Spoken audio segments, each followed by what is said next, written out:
Photography Explained podcast today. What does the future of photography look like?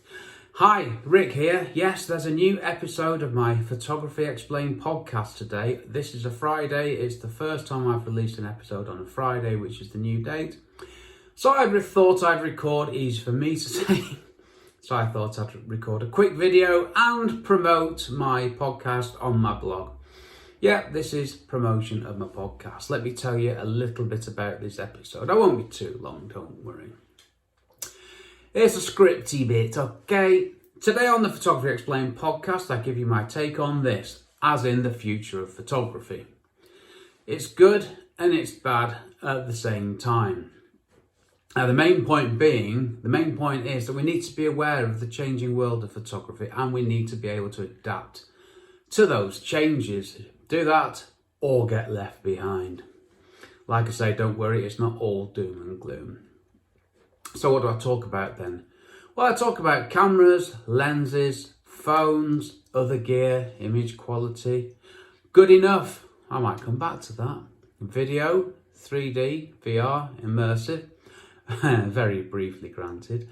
The demand for professional photos. Who wants the photos? Making money from photography, processing, AI, retro, back to the future. See what I did there? Beyond phone photography. You, it's you. You're the future of photography. You and me, that is. We're in this together. I mentioned a podcast that I found, a photography podcast about the future of photography called The Future of Photography. I didn't know about it either. I can't believe I've just come across it. Researching this episode, and yes, I do research them. Then I got at some thoughts about the last episode. What do I do the next episode? And my survey. So, there's quite a lot in there. It's 27 minutes long. It's one of my longer podcast episodes, but that's going to be how they are going forwards. Now, there's a few things I wanted to pick up on here. The changing world is one of them. Now, when I got into photography, life was, it was a lot different. Yeah, I'm that old. You had film cameras of different shapes and sizes. Pro photographers used the best stuff. The rest of us used the cheaper stuff, the consumer stuff. That was it, really. And the gap between the two was massive. There was a massive, massive gap. And I moved from one to the other, but it was over a number of years, if not decades. So, this is a scary thought now. So, the world when I started photography, well, imagine a world where digital photography did not exist. You had to take your photos and get the film developed and the prints printed. Yes, you had to go to an actual shop or send them in the post and wait a week or so for your prints and negatives. Imagine waiting a week for your photos.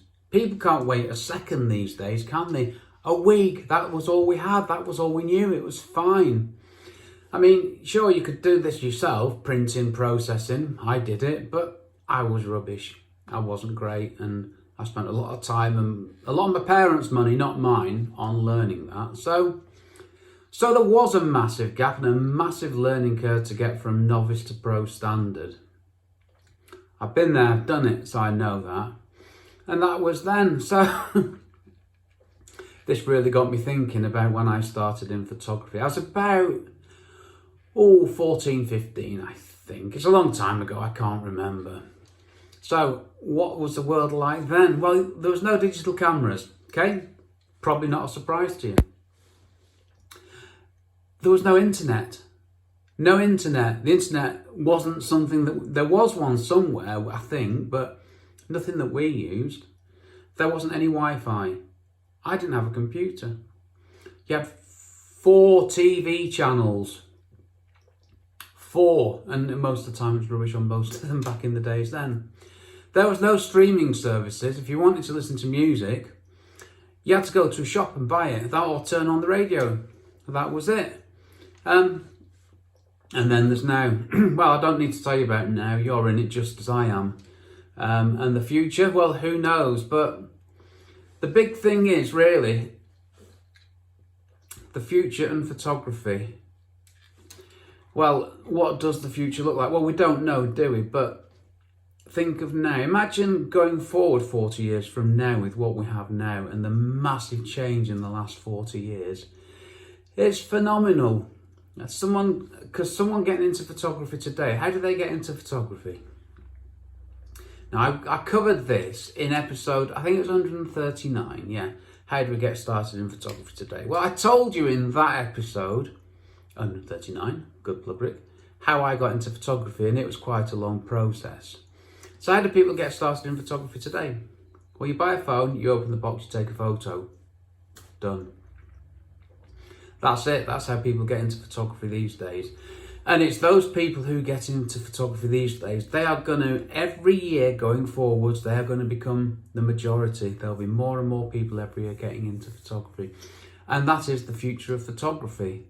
Now, if you want to know more about this, check out the podcast. It was published about an hour ago. One other thing I want to mention, well, apart from check out the Photography Explained podcast website, which is imaginatively photographyexplainedpodcast.com. See what I did there? And also, why not check out my own website, rickmcevoyphotography.com. And if you could go to the podcast website, but photographyexplainedpodcast.com/survey. Surprisingly enough, you can click on a link to a survey there, answer some questions, and you help me. And while I've got your attention, because you're still watching, send me a question, sales@rickmcevoyphotography.com. Right, I'm out of here. This was a Friday afternoon plug for my splendid Photography Explained podcast. I wish you a safe and enjoyable weekend, and there will be another video published on Monday. Take care, stay safe. Cheers from me, Rick.